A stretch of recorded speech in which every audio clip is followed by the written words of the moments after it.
Ey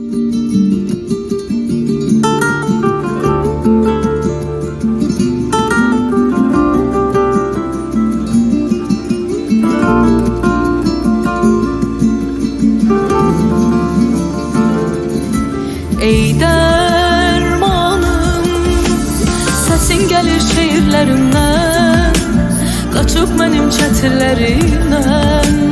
Kimin yağışlarında islanırsan indi.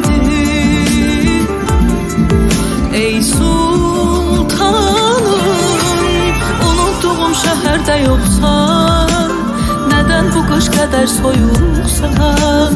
Dedim kederden ot tutup yanırsan indi. Bu şehri sana göre sevmiştim, payızına soyuğuna dözmüştüm. Yuxuları sana göre görmüştüm, ay yüzünü görmedim. Bu şehri sana göre sevmiştim, payızına soyuğuna dözmüştüm. Yuxuları sana göre görmüştüm, ay yüzünü görmedim.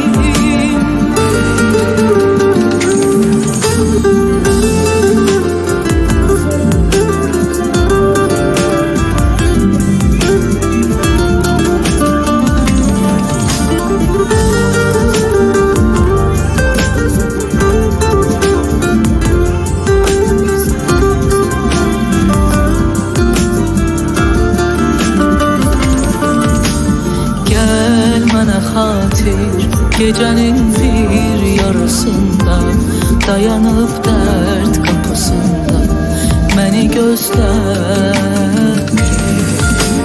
Gel mənə xatir, danışarken yaşamak